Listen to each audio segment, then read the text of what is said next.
Hello, my name is Ethan. I'm 31 years old and work as a financial analyst at a company in Des Moines, Iowa, a quiet city nestled in the heart of America where roads stretch through endless cornfields and the autumn winds carry a crisp chill. Unlike the bustling chaos of New York or the dazzling allure of Los Angeles, Des Moines has the understated calm of the Midwest where people still greet each other every morning and know their neighbors by name. Yet, for me, Des Moines has never truly felt like home. I grew up here in what I call my foster family. But ever since I was a child, I've always felt like a puzzle piece that doesn't quite fit into their picture. I don't clearly remember how I came to be adopted. The stories of the day I joined this family were only recounted through the cold whispers of my foster mother Susan during moments when she was displeased with me. "We saved you from a worthless life," she would often say, her tone implying that I owed her the world. I was adopted as an infant, not even 3 months old. My foster parents, Thomas and Susan, were well off, living in a spacious 2-story house in the suburbs of Des Moines, with a lush green lawn and a pristine white picket fence. They had 2 biological children, Tyler 3 years younger than me, and Megan 6 years my junior. On paper, I was part of this family, but in their hearts, I was merely a faint shadow. From a young age, I noticed I was different. It wasn't just that my dark brown hair or blue eyes didn't resemble anyone else's in the family, though that did make me wonder about my origins. The difference lay in how they treated me. During parent-teacher conferences at school, my foster mother would introduce Tyler and Megan as her son and daughter. But when it came to me, she'd simply say, "This is Ethan." Nothing more, nothing less. The word son seemed too lavish to be used for me. I remember one time when I was about 8, standing in the corner of the room during a family Christmas party. Everyone was gathered taking photos in front of a twinkling Christmas tree. But when I tried to join, Megan pushed me away. "You don't need to be here," she said, her tone as if I were an uninvited guest. My foster mother just smiled, patted Megan's head, and kept snapping photos. I stood there watching the flickering lights, feeling like the whole world was laughing and celebrating while I was left on the sidelines. All my efforts to be acknowledged were in vain. I excelled in school, always at the top of my class, bringing home report cards and certificates that covered the fridge. I helped my foster mother wash dishes, sweep the yard, even learned to fold clothes the way she liked. But all I got in return were cold nods or a curt good. Once I overheard her talking to my foster father in the kitchen when they thought I was asleep. "He does it because he knows he has to. We gave him a home. He owes us." Those words cut like a knife into my tender heart. I wasn't their son. I was an obligation. But there was one person in this family who made me feel like I truly existed. My grandfather, Walter. He lived on a small farm about 1 hour 45 minutes drive from Des Moines, where cornfields stretched endlessly and the night sky sparkled with stars. Every summer when school was out, I was sent to stay with him. Those were the only months I felt alive, truly loved. Grandpa never called me Ethan in a dry, detached way. To him, I was kiddo or my dear boy. He taught me how to fix cars in his garage thick with the smell of motor oil, showed me how to grow tomatoes in his garden, and on quiet evenings he'd sit on the porch strumming folk tunes on his old guitar while I sang along even though my voice was far from impressive. Grandpa was the only one who truly saw me. When I was 13, I sat with him on the porch swing watching a fiery red sunset on the horizon. I blurted out, "Grandpa, why don't Mom and Dad love me?" He stopped strumming, resting his hand on my shoulder. His eyes, etched with the wrinkles of time, looked at me for a long moment. "Ethan," he said, his voice deep and warm, "you're the best thing that family doesn't know how to cherish. Don't let your kindness depend on how they treat you. You're worth so much more than that." Those words seared into my mind, a small flame flickering through my darkest days. I also remember another time when Grandpa took me out to the field behind his farm. As we sat watching the sunset, he suddenly asked, Do you ever think about your real mother? The question stunned me. I hadn't thought much about her. My foster mother always said my biological mother was irresponsible and that I shouldn't bother with her. But Grandpa's eyes filled with mystery and concern made my heart race. I don't know, I replied, my voice trembling. I don't think she wanted me. Grandpa took my hand, squeezing it tightly. Never think that, Ethan. There are stories you don't know yet, but one day it'll all make sense. Those vague words planted a seed of curiosity in me, a sense that my life might hold a secret bigger than I could imagine. But the warmth of those summers with Grandpa couldn't erase the loneliness inside me. Each time I returned to Des Moines, I faced the cold indifference of my foster family. Tyler always saw me as a rival not worth his attention. He'd mock me in front of his friends, calling me the stray when he thought no one could hear. Megan was different. She wasn't openly cruel, but her eyes always held a distance as if I were a stranger living under the same roof. I tried not to let it break me. I told myself that if I worked harder, studied better, behaved perfectly, one day they'd see me differently. But deep down, I knew that hope was as fragile as a thread. Every morning I woke up in my small attic room, the only one in the house without a big window overlooking the front yard. Tyler and Megan had spacious rooms decorated with posters and toys, while mine had just a single bed, an old desk, and a flickering desk lamp. I didn't complain. I'd learned that complaining only made my foster mother frown and say, "You should be grateful you have a place to sleep." But every time I walked down the stairs, I felt like a guest in my own home. There's one memory I'll never forget. When I was 15, the family threw a birthday party for Megan. The living room was filled with cake balloons and laughter. I'd spent a week making a leather bracelet for her, hoping she'd like it. I wrapped it carefully in a small box, tied it with a red ribbon, and placed it on the gift table. When Megan opened it, she glanced at the bracelet, then set it aside to open more expensive gifts. A new iPod from our parents, a pair of shoes from Tyler. My foster mother didn't even notice my gift. I stood in the corner feeling like my heart was being crushed. After the party, I found the bracelet in the trash mixed with crumpled wrapping paper. I picked it up, cleaned it off, and tucked it away in my personal box. That was the last time I tried giving a gift to anyone in the family. Another painful memory came when I was 17. I decided to do something to make my foster father proud. Thomas was a stern man, always busy with his real estate business. He rarely spoke to me, but I'd heard him brag to friends about fixing the family's old truck. I thought if I could do something similar, he'd see me differently. I snuck into the garage with the tools Grandpa had left me from a previous summer. Tyler's old bike with a flat front tire sat in the corner. I spent hours oiling it, tightening bolts, trying to make it rideable again. When my foster father came home, I excitedly pulled him to the garage to show him, but he just glanced at it and said, "Don't touch Tyler's stuff. It's not yours." I stood there frozen, feeling like the blood in my veins had stopped flowing. I wanted to explain that I was just trying to help, but the words stuck in my throat. I went back to my room, shut the door, and cried alone. My childhood passed like that, a mix of warm summers with Grandpa and cold winters in a grand but loveless house. I learned to hide my emotions, to smile even when my heart was breaking. I told myself that one day I'd find where I truly belonged.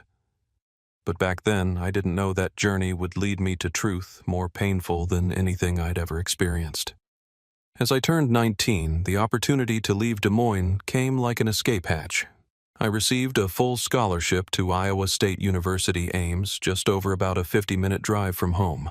It wasn't a great distance, but to me, it felt like a doorway to a new world.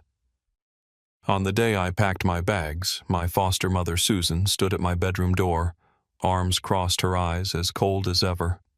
"Take care of yourself," she said, her voice flat like she was addressing a tenant. My foster father Thomas merely nodded, his eyes glued to his newspaper. I dragged my suitcase out of the house, my heart heavy but flickering with a spark of hope. Maybe by leaving I'd find where I truly belonged. University was a breath of fresh air. In Ames, no one knew me as the adopted kid or the outsider. I threw myself into my studies, choosing finance because I knew I was good with numbers and analysis. Late nights in the library, essays stretching dozens of pages, presentations in front of the class. They were all chances to prove my worth not to my foster family, but to myself. I worked part-time at a coffee shop near campus, saving every penny so I wouldn't have to ask my foster parents for money. I wanted to stand on my own 2 feet to show that I didn't need their validation to succeed. But no matter how hard I tried, the feeling of being adrift clung to me. Lying in my dorm bed at night, listening to my roommates snoring, I often thought about my family. I wondered if they ever thought of me, if they were ever proud of how far I'd come. I wrote handwritten letters home, sharing small victories like getting an A in macroeconomics or being chosen as a teaching assistant. But those letters only received brief email replies from my foster mother. "Good job, Ethan. Keep it up. Nothing more, nothing less." I saved those emails in a separate folder on my computer as a way to comfort myself that at least they responded. Every summer, I returned to my grandfather Walter's farm instead of the house in Des Moines. Those days remained a balm for my soul. Grandpa was older now, his hair snow-white, his back slightly hunched, but his eyes still lit up whenever he saw me. He taught me new songs on his old guitar, told me stories of his youthful adventures, and sometimes he'd repeat the words that haunted me. "One day, Ethan, you'll know the truth." I asked what he meant, but he'd only smile, pat my shoulder, and say, "Time will tell." I didn't dare press further, but those words grew like a mysterious seed in my heart. In my final year of college, I graduated with honors top of my finance class. At the commencement ceremony, I stood on stage accepting my diploma with a radiant smile. But inside, I felt hollow. I had sent invitations to my foster parents, even called them directly to invite them. "We're very busy, Ethan," my foster mother said over the phone, her voice flat.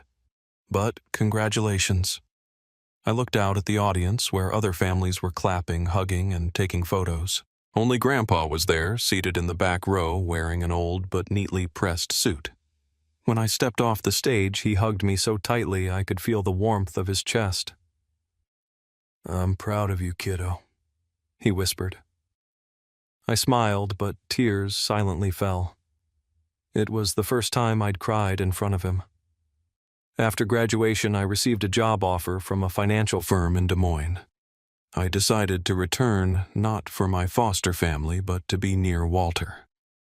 The years working in Des Moines after graduation were a time of building a new version of myself. I worked tirelessly, staying late at the office, poring over financial reports as if they held the key to a new life. My colleagues started calling me Iron Ethan because I rarely rested or complained. But they didn't know that every night when I returned to my small apartment, I sat in the dark, listening to the folk songs Grandpa used to play, wondering if I was living the right way. As my career stabilized, my income grew. I began sending money to my foster parents each month, not because they asked, but because I thought it was a way to repay them. But whenever I called to check in, my foster mother would only say things like, "Thank you, but you don't have to do that." Tyler and Megan, now adults, still leaned on our parents. Tyler had dropped out of college and spent his days hanging out with friends while Megan was obsessed with shopping and posting on social media. I didn't resent them. I just hoped that one day they'd see me as part of the family. 7 years later, I was promoted to lead analyst at the company. It was a major milestone, not just for the pay raise, but because I felt closer to my dream, building a life I could be proud of. Yet, no matter how successful I became, I couldn't fill the void in my heart. I longed for a family, not the grand house in Des Moines suburbs, but a place where I truly belonged. Then an idea struck me. A Thanksgiving dinner. Thanksgiving is a time for people to gather to give thanks for the good things in life. I thought that if I hosted a perfect dinner and invited the whole family, maybe they'd see me as more than Ethan, the adopted kid. Maybe this time they'd look at me with warmer eyes. I spent weeks preparing. I chose an upscale restaurant in downtown Des Moines with tables draped in white silk and flickering candlelight. I reserved a table for 6, my foster parents, Tyler, Megan, Walter, and me. I handwrote invitations on thick paper with gold ink, pouring my heart into each one. Dear Mom, I hope you'll come to share the joy of this holiday with me. I wrote in the card to my foster mother. I sent personal texts to Tyler and Megan asking them to make time for dinner. I even called my foster father saying how much I looked forward to seeing everyone. I'll check my schedule, he said, his voice flat. I didn't let it discourage me. I pre-ordered the food. Roast turkey, mashed potatoes, pumpkin pie, all the traditional dishes I knew they liked. Inside, a flame of hope burned brightly.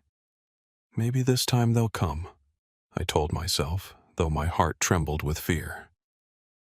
On Thanksgiving Day, I stood in front of the mirror in my small apartment, adjusting my tie and smoothing out the navy suit I'd carefully chosen. I looked into my own eyes in the reflection. Those deep blue eyes, my foster mother once said, didn't look like anyone else's in the family. I told myself, today will be different. Today they'll see me.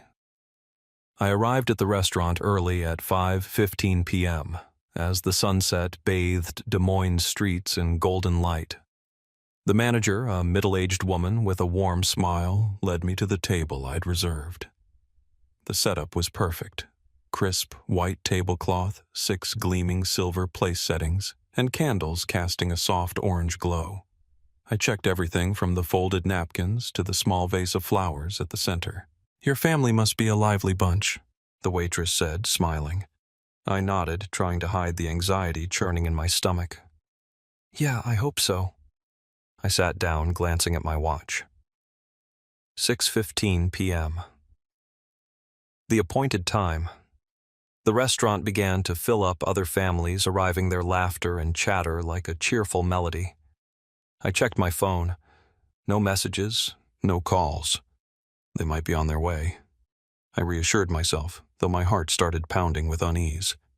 I texted Megan. Are you here yet? I'm waiting at the restaurant. No reply. I tried calling Tyler, but it rang endlessly before going to voicemail. Hey, Tyler. I'm at the restaurant.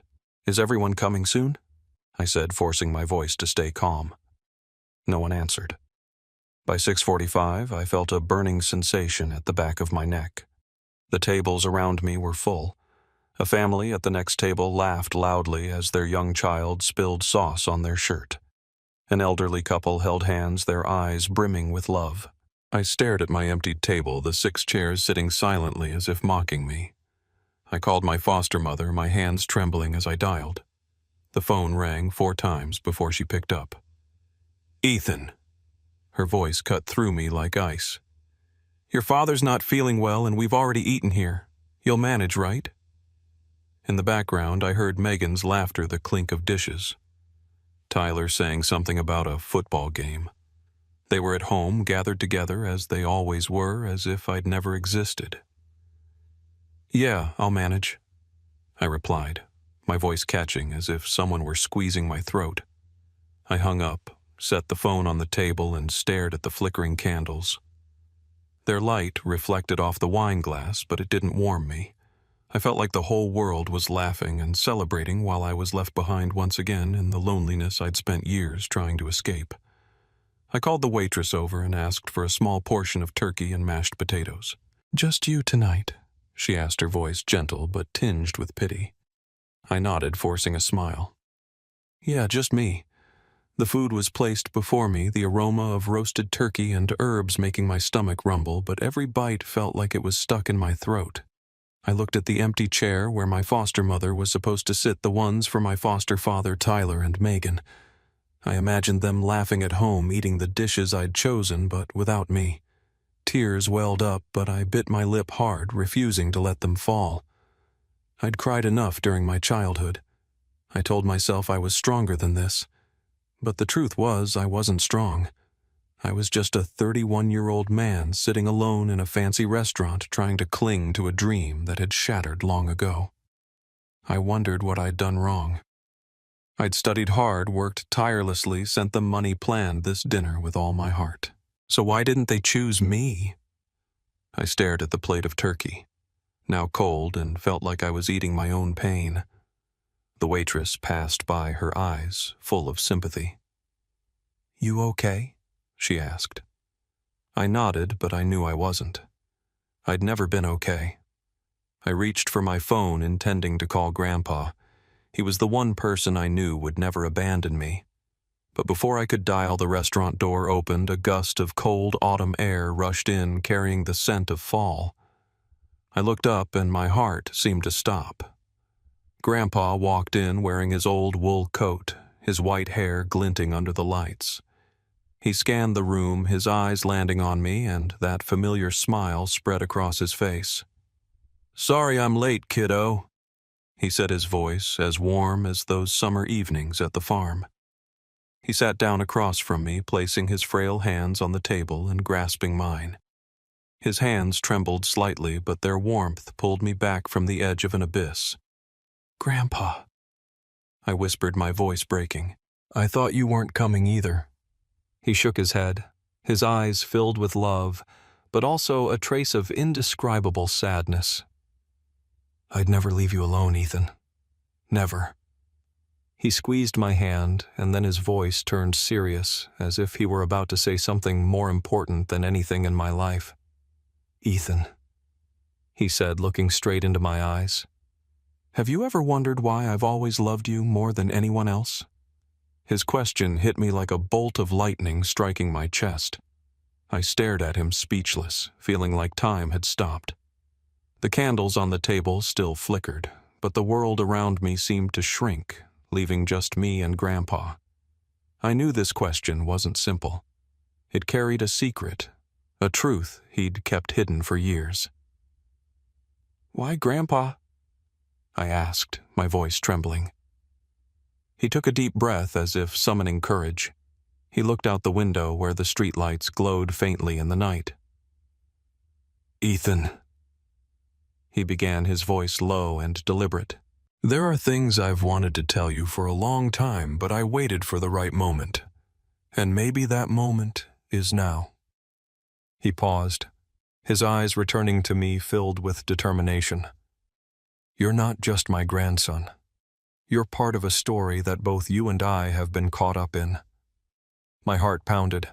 I felt like I was standing before a door, and Grandpa held the key. "What story, Grandpa?" I asked, my voice barely a whisper. He didn't answer right away. Instead, he pulled an old yellowed envelope from his coat pocket and placed it on the table, sliding it toward me. "Open it, Ethan," he said. "But before you do, promise me one thing. No matter how painful the truth is, you won't let it destroy who you are." I looked at the envelope, my hands shaking as I touched it. I didn't know what was inside, but I felt its weight. Not the weight of paper, but of the years I'd lived, of the questions I'd never dared to face. I looked at Grandpa, and in his eyes I saw both love and fear. "Grandpa," I said, my voice breaking. "I'm ready." Grandpa nodded slowly, his gaze piercing through me as if he were looking back at years long gone that I had never known. The restaurant around us buzzed with laughter and conversation, but for me the world had narrowed to just me, Grandpa, and the weathered envelope on the table. I took a deep breath, trying to stay calm, but my heart pounded as if it might burst. I opened the envelope carefully, as if it were something fragile. Inside was a faded photograph, a handwritten letter, and a business card. I picked up the photo first. It showed a young woman with blonde hair and blue eyes identical to mine. She was smiling, but her smile carried an indescribable sadness. I looked at Grandpa, my brows furrowing. "Who is this, Grandpa?" He took a long breath, as if gathering the courage to tell a story he'd kept buried for too long. "Ethan," he began, his voice low and deliberate. "The woman in that photo is your biological mother." I felt the blood in my veins stop flowing. I looked back at the photo, my hands trembling. My biological mother. I'd heard my foster mother Susan mention her a few times, but always with a tone of contempt as if she were an irresponsible woman who'd abandoned me. But the face in this photo didn't look like that kind of person. She looked fragile, like someone carrying a world of pain. "You need to know the truth," Grandpa continued, his voice heavy. "But first, let me tell you the story from the beginning." He paused, looking out the window at the dim streetlights in the Des Moines night. "Over 33 years ago, I worked as a driver for a wealthy family in Salt Lake City, Utah. They were rich, powerful, but full of drama. The kind of family stories I used to tell you about. The woman in the photo, her name was Julia, was the eldest daughter of that family. A bright, beautiful lawyer, but her heart belonged to a man her family didn't approve of. I listened, feeling like I was falling into a story that didn't belong to me. Grandpa explained that Julia had fallen in love with a poor man, a wandering musician named Sean. He had a charming smile and big dreams, but Julia's family saw him as a gold digger. When Julia became pregnant, her family was furious. They disowned her, cut off all contact, leaving her alone with a baby on the way. Sean, the man Julia had put all her trust in, abandoned her too when he realized he couldn't gain anything from her wealthy family. Julia was left in despair, homeless, without family, with only an unborn child. Me. Julia came to me in her darkest days. Grandpa said, his eyes clouding as if reliving the memory. She'd been kicked out by her parents, living in a rundown apartment on the outskirts of Salt Lake City, Utah, working part-time at a coffee shop to survive. I'd stopped by to check on her after work, and we grew close. She told me about her dreams, about wanting to give her child a better life, but she knew she couldn't do it. Not then. He paused, his voice catching. "When you were born, Julia begged me for help. She said she needed time to rebuild her life, to become a mother worthy of you. She asked me to take you in." My chest felt heavy. I looked at the photo, trying to picture this woman, my mother, in those lonely, painful days. "So what did you do?" I asked, my voice barely a whisper. Grandpa lowered his head, his hands clenching together. "At the time, my son, your foster father Thomas, and Susan had been married for a few years, but hadn't had children. I convinced them to adopt you. I thought it was the best way to give you a home, a family. I was wrong." He paused, his eyes filled with regret. "I didn't expect them to treat you the way they did. I thought they'd love you like their own. But every time I saw them push you away, it broke my heart." I looked back at the photo. I didn't know what to feel. Anger, pity, or just emptiness. "What about my real mother?"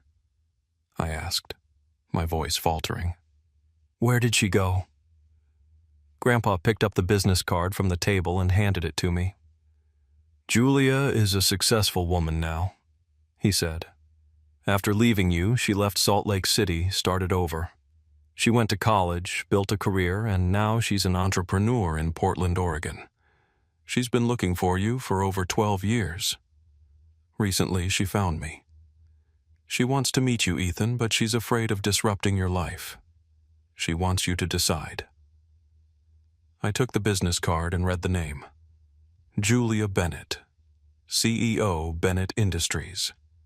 An address in Portland, Oregon, a phone number. I turned the card over, feeling like I was holding a piece of myself. Then I opened the letter, recognizing the soft, slanting handwriting. "Dear Ethan," it began. "I don't know if you'll ever want to hear from me, but I've never stopped thinking about you." I stopped, feeling like my breath was caught in my chest.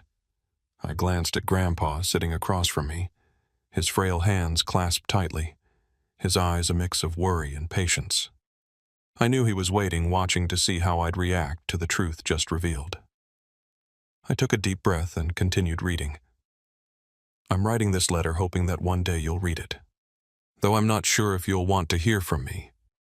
I made the biggest mistake of my life leaving you. But please believe it wasn't because I didn't love you. You were my light, the only thing that kept me going in my darkest days. When I was pregnant with you, I was just a young girl disowned by my family, abandoned by the man I loved. I had nothing but my love for you. But I knew I couldn't give you the life you deserved. Walter, your grandfather was the only one who didn't turn his back on me. He promised to take care of you, and I trusted him. I left not because I wanted to forget you, but because I wanted to become a mother you could be proud of. I went to college, worked day and night, and now I've built a stable life. But not a single day has passed without me thinking of you, wondering how you're living, if you're happy. I've been searching for you for over 12 years. But every time I think about meeting you, I'm afraid. Afraid you'll resent me. Afraid I'll disrupt your life. If you're reading this letter, I only ask for a chance to explain, to say the apology I've held in my heart for 31 years. I don't expect you to forgive me right away, but I hope one day you'll understand. I love you, Ethan. I always have. Your mother, Julia Bennett. I folded the letter, tears silently streaming down my cheeks. I didn't know why I was crying. For Julia's pain, for the years I grew up in the cold indifference of my foster family, or for the feeling of having found a piece of myself yet fearing it might break me. I looked at the photo in my hand. Julia's face, her blue eyes, so much like mine. I tried to imagine her, in those days, a young woman alone, holding me on her last night before entrusting me to Grandpa. I didn't know what to feel. Anger, pity, or just an indescribable void. Grandpa, I said, my voice choked. What do I do now? I placed the letter on the table, looking at him, searching for an answer, a direction. Should I meet her or forget this and keep living as if I never knew Grandpa took my hand, his trembling but warm? Ethan, he said, his voice low and gentle. I can't decide for you. This truth belongs to you, and only you know what your heart is telling you. I just want you to remember one thing. No matter how difficult the path you choose, you're never alone. I'll always be here. And Julia, she's waiting for you too. I looked into his eyes, seeing the sincerity and love he'd given me all these years. He wasn't just my grandfather. He was the one who kept his promise to Julia, who sheltered me when the world turned its back. I took a deep breath, feeling a decision forming in my heart. I want to meet her, I said, my voice steadier than I expected. I want to go to Portland. I need to see what she's like now, and I need to hear her story from her own lips. Grandpa smiled a smile of both pride and relief. Then do what feels right, kiddo. But before you go, is there anything else you want to do? Anything you need to settle before stepping into this new chapter? I thought for a moment, then an idea sparked. I want to stop by my foster parents' house. I said, my voice low but resolute. I want to tell them about this, not to argue or blame, but to let them know I found a part of myself. I want them to understand that I'm no longer the adopted kid they can ignore. Grandpa nodded, a glint of resolve in his eyes. All right, Ethan, I'll go with you. Whatever happens, I'll be there. We left the restaurant, my mind still reeling from Julia's letter. The Des Moines night was cold, the wind sending a shiver through me, but Grandpa's presence beside me made me feel grounded. We climbed into his old pickup truck, the familiar smell of motor oil and wood reminding me of summers at the farm. You sure about this, Ethan? He asked as he started the engine. Facing them won't be easy. I'm sure, I replied, though a part of me was still afraid. I didn't know how my foster parents would react, but I knew I needed to do this. Not to prove anything, but to close one chapter of my life before opening the next. We drove through Des Moines' familiar streets, past houses glowing with Thanksgiving lights. Families gathered together. When we pulled up to the grand 2-story house of my foster parents, my heart pounded. Light spilled from the living room, and I heard Megan's laughter, Tyler's lively chatter. They were still celebrating as if my dinner had never existed. I stepped out of the truck, Grandpa by my side. I knocked on the door, and when my foster mother Susan opened it, her eyes flickered with surprise before settling back into their familiar coldness. "Ethan," she said, her voice flat, "what brings you here so late?" "I need to talk," I said, trying to keep my voice steady. "To everyone." She hesitated but opened the door wider. I stepped inside, Grandpa following, and saw my foster father Thomas in his armchair, Tyler and Megan eating pumpkin pie on the sofa. They looked at me, but no one stood to greet me. "What's this about Ethan?" Thomas asked, his tone slightly irritated, as if I were an inconvenience. I took a deep breath, feeling Grandpa's hand rest lightly on my shoulder.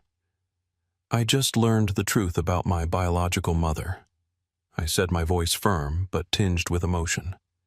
"She's alive, and I'm going to Portland to meet her. I just wanted you all to know because I've called you family for 31 years.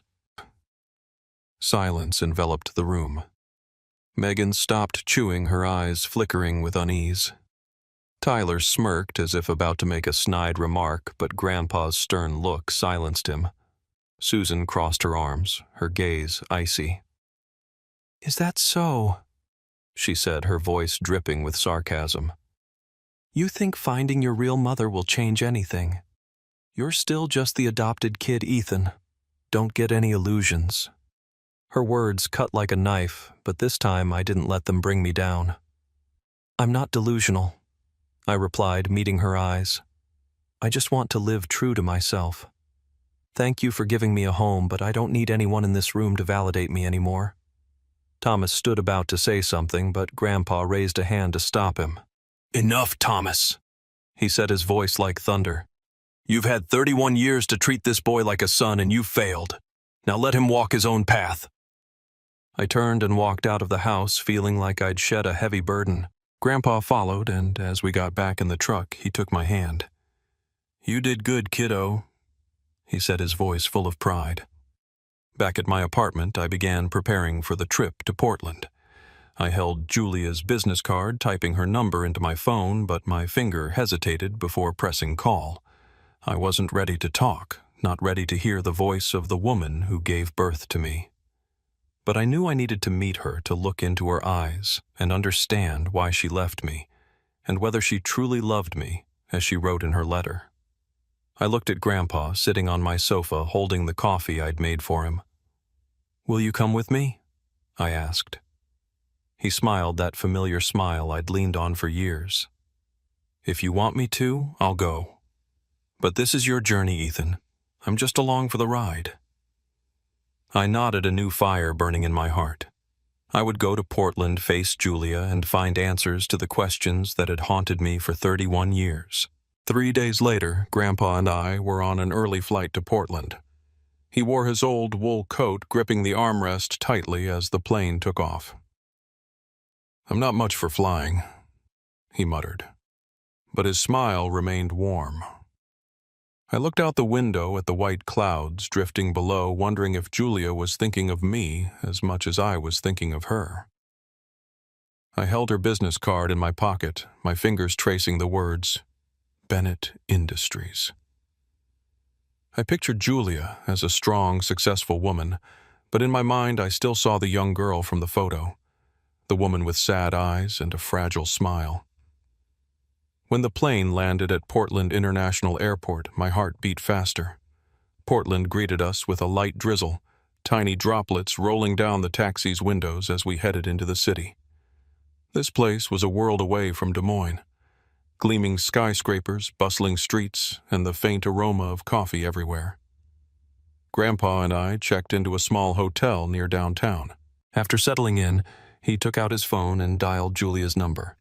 I sat on the edge of the bed, hands clenched, listening to every word. "Julia, it's me, Walter," he began, his voice calm. "I'm in Portland with Ethan. He wants to meet you." After a brief conversation, he hung up and turned to me. "Julia will meet us at a coffee shop in the Pearl District. She's emotional, Ethan, but she's also scared just like you." I nodded, unable to speak. That afternoon, Grandpa and I walked into a cozy coffee shop tucked away in the lively Pearl District. The aroma of roasted coffee mingled with the faint scent from the nearby Willamette. The shop had rustic brick walls, small wooden tables, and soft light from hanging lamps. I chose a table by the window where I could see the busy street filled with people carrying umbrellas and shopping bags. Grandpa sat across from me, quietly watching. "You okay, kiddo?" he asked. "I don't know."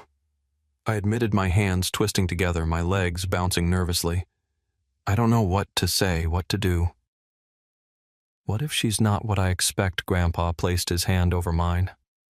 "Just be yourself, Ethan. That's all Julia wants." I nodded, but my heart still pounded. The clock read 3:10 p.m. I kept glancing at the door, jumping every time the bell jingled, hoping it was Julia. Then at exactly 3:15 p.m., the door opened. A woman stepped in wearing a long navy coat, her blonde hair neatly tied back. She wore glasses, but I instantly recognized those deep blue eyes, the same eyes from the photo identical to mine. She scanned the room, and when her gaze met mine, she froze. I saw her hand tremble slightly as she walked toward us. I stood, my legs unsteady. Grandpa stood too, offering a gentle smile. "Julia," he said warmly. "This is Ethan." Julia looked at me, her eyes dropping to the small teardrop-shaped birthmark on the back of my hand. A trembling smile spread across her lips. "Ethan," she whispered, her voice breaking. "You look more like me than I imagined." I didn't know what to say. All I could do was stand there staring at the woman who gave birth to me. There were no floods of tears, no explosive words, just an awkward mix of emotion, as if we were both afraid to shatter the moment. Julia stepped forward, and before I could react, she pulled me into a hug. It wasn't a tight, overwhelming embrace, but a trembling one, as if she were holding something fragile. I felt her warmth, the faint scent of her perfume, and a strange sensation like I'd found a part of myself. She whispered in my ear, her voice choked with emotion.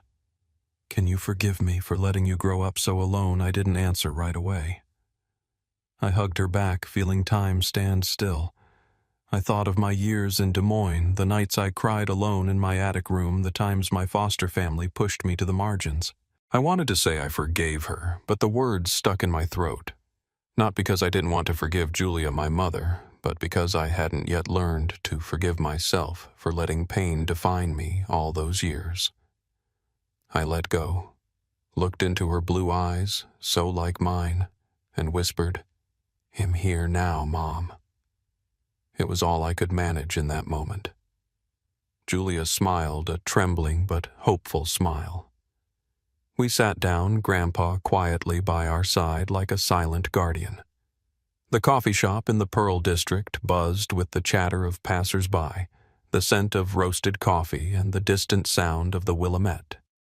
But in that moment, my world revolved around the woman before me.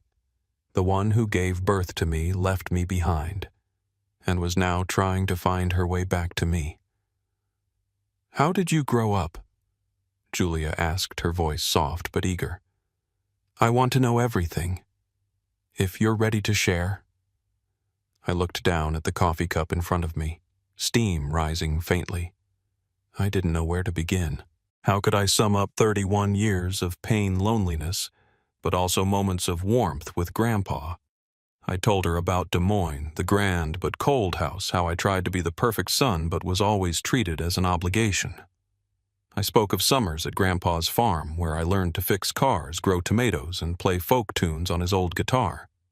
But I didn't mention the nights I cried alone, or the time I found the handmade bracelet in the trash after Megan's birthday. Those scars were still too deep, and I wasn't ready to expose them.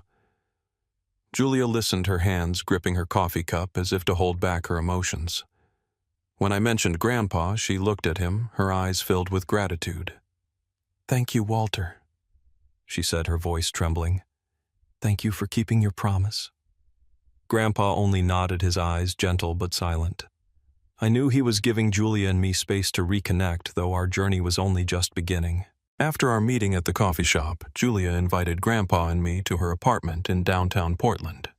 It was a penthouse on a high floor of a modern building with large glass windows overlooking the shimmering waters of the Willamette. The interior was simple yet elegant. Oak floors, a gray sofa, and abstract paintings on the walls. As I looked around, I couldn't help but compare it to the cramped attic room in Des Moines, where I grew up with its flickering desk lamp and dreams that never came true. Julia led us to the living room and poured tea from a white porcelain pot. "Ethan," she began cautiously, "I know I have no right to ask anything of you, but I want you to give me a chance to make things right. If you want, you can come here live in Portland. I can arrange a good position for you at Bennett Industries or anything you want. I just want you to know that you always have a place here with me." Her offer stunned me. Part of me yearned to accept immediately a new life, a real family, a place where I wouldn't have to prove my worth. But another part hesitated. I'd spent my whole life standing on my own, relying on no one accepting Julia's help, even as my mother felt like giving up something. Maybe my pride or the fear of being abandoned again. I looked at Grandpa, seeking guidance in his eyes. He gave a gentle smile as if he understood the storm inside me. "What do you think, Ethan?" he asked. I took a deep breath, trying to sort through my tangled thoughts. "Thank you, Mom," I said, looking at Julia. "But I don't want to start with the position you've set up for me. If I work at Bennett Industries, I want to start from the bottom like any other employee. I want to rise on my own, not because I'm your son, but because I deserve it." Julia looked at me, her eyes sparkling with a mix of surprise and pride. "You're more like me than I thought," she said, smiling. "All right, Ethan. I respect your decision, but whatever you choose, you'll always be here." I nodded, feeling a weight lift off my shoulders. I wasn't just choosing a job. I was choosing how to live, how to define myself, and for the first time in my life, I felt I had the right to do so. A few days later, Julia and I convinced Grandpa to move to Portland. "I'm getting old." "Ethan," he said, his voice teasing, but his eyes brightening at the suggestion. "But if you and Julia want a grumpy old man hanging around, I won't object." Julia laughed heartily the first time I'd seen her laugh so freely. "Walter, there's always room for you in my home," she said, "and I think a small garden on the balcony would suit you perfectly." I smiled, picturing Grandpa in Julia's modern penthouse tending to tomatoes like he did at the farm. The thought warmed my heart. Grandpa wasn't just the man who nurtured me through my lonely years. He was the bridge between Julia and me, the one who kept his promise to both of us. I decided to stay at the penthouse with Grandpa at least for a while to be close to him and to learn more about the mother he'd been separated from for 31 years. I applied to Bennett Industries and was hired for an entry-level financial analyst position, not because Julia pulled strings, but because my resume stood out. On my first day standing in front of the company's gleaming glass building, I felt like a schoolboy on his first day of class. But this time, I wasn't afraid of rejection. I had Julia Grandpa, and most importantly, myself. The weeks that followed in Portland were a journey both unfamiliar and miraculous. Julia and I started with small things, dinners together, conversations about our likes, music, and the dreams we'd once had. She told me about her college days, how she stayed up late, studying how she stood in front of the mirror and told herself she had to succeed, so she could find me one day. I shared stories of summers with Grandpa, how he taught me to play the guitar and told tales of Salt Lake City that I now knew were tied to her. Grandpa adapted quickly to life in Portland. One evening we sat together on the balcony looking out at the city lights. He played a familiar folk tune, and Julia unexpectedly joined in, her voice soft but full of emotion. I watched them, feeling my heart slowly fill piece by piece. But healing wasn't easy. Some nights I lay awake thinking of my foster family in Des Moines. I still felt pain recalling Susan's cold words, Tyler's dismissive smirks, or Megan's indifference. I wondered if they ever thought of me, if they ever regretted pushing me out of their lives. But then I realized I no longer needed their answers. I had found where I belonged, not in a house, but in the hearts of Julia and Grandpa, and within myself. Portland had become a part of me, even in just a few short months.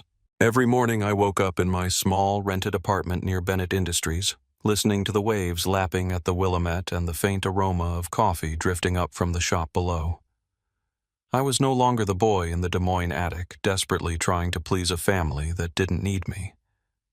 I was Ethan, 31 years old, a financial analyst building my life step by step with Julia and Grandpa by my side. But the past, no matter how hard I tried, lingered like a shadow waiting for me to face it one last time. One evening after finishing a lengthy report at the office, I sat at my small dining table, took out a blank sheet of paper and a pen, and decided to write a letter to my foster family. Not to blame or demand recognition, but to close the most painful chapter of my life. I wanted them to know I'd found happiness, that I was no longer the abandoned, adopted child they were used to. Dear Mom, Dad, Tyler and Megan, I hope you're all doing well. It's been a few months since we last saw each other, and I think it's time I shared a few things. I found my biological mother, and I'm now living in Portland, starting a new life. I'm not writing this to blame or resent anyone. I just want to thank you for the years you gave me a roof over my head, even if it never truly felt like home. I've learned that family isn't just the people you live with. It's the ones who choose to love and cherish you. I found that here with my mother and Grandpa. I don't expect you to change or feel regret. I only hope you live well as I'm trying to do. Wishing you all the best, Ethan. I folded the letter, slipped it into an envelope, and mailed it the next morning. As the envelope left my hands at the post office, I felt a weight lift. I didn't need them to respond or apologize. That letter was my way of saying goodbye to the past, to the years I spent trying to belong somewhere that wasn't meant for me. 5 months later, I received a text from Megan. It came unexpectedly while I was having lunch with a colleague at Bennett Industries. The message was brief, but Megan's tone was different from her usual indifference. Ethan, Mom, and Dad are struggling. Tyler blew all their savings on gambling. Can you help? I stared at the text, feeling a cold gust from Des Moines sweep through me. I wasn't surprised to hear Tyler was still living recklessly. He'd always spent money like water leaning on our foster parents without considering the consequences. Megan wasn't much different with her designer bags and lavish trips funded by them. But this time I didn't feel obligated to help. I'd sent them money for years only to receive coldness in return. Now I had a new life, a new family, and I didn't want to be pulled back into that old darkness. I showed the text to Grandpa. He was on the balcony watering the tomato plants he'd grown. He read it, shook his head, his eyes stern. Ethan, he said, his voice low but firm, you've done more than enough for them. They had their chance to treat you right, and they didn't. Don't let them drag you back. You deserve to live your own life. I nodded, feeling the certainty in his words. A few weeks later, Grandpa told me he'd called my foster father, Thomas, and made it clear I was no longer responsible for them. I told them they have to face the consequences of what they've sown, he said, his eyes glinting with resolve. They can't use you anymore. I didn't ask for details, but I knew Grandpa had done what was necessary. My foster family, with their extravagant lifestyle and Tyler and Megan's irresponsibility, was facing financial ruin. But this time I didn't feel guilty. I'd given them enough time, enough chances. It was time to focus on my own life. That fall, I hosted a small party at Julia's penthouse to celebrate my 32nd birthday. Unlike the lonely Thanksgiving dinner in Des Moines this time, the table was filled with laughter and warmth. Julia stood in the kitchen, carefully arranging a pumpkin pie, my favorite from the farm days. Grandpa sat in an armchair, strumming a folk tune on his old guitar, his eyes sparkling with joy. A few colleagues from Bennett Industries joined us. People who'd become friends who valued me for who I was, not because I was Julia's son. I stood in the middle of the room, watching everyone talk and laugh, feeling my heart swell. Julia approached, placing a hand on my shoulder. "Happy birthday, son," she said softly. It was the first time I'd heard son from a mother without feeling pain. I smiled, hugged her, and whispered, "Thank you, Mom, for finding me." As the party ended, I stood on the balcony looking out at Portland's twinkling lights. Grandpa joined me, standing by my side. "How do you feel, kiddo?" he asked. "Free," I replied, my voice steady. "For the first time in my life, I know where I belong." Looking back on my journey, I realized that life isn't about seeking validation from others, but finding value in yourself. I once thought my foster family would give me a home that if I tried hard enough, they'd love me. I was wrong. Love can't be forced, and family isn't just the people you live with. It's the ones who choose to stand by you no matter who you are.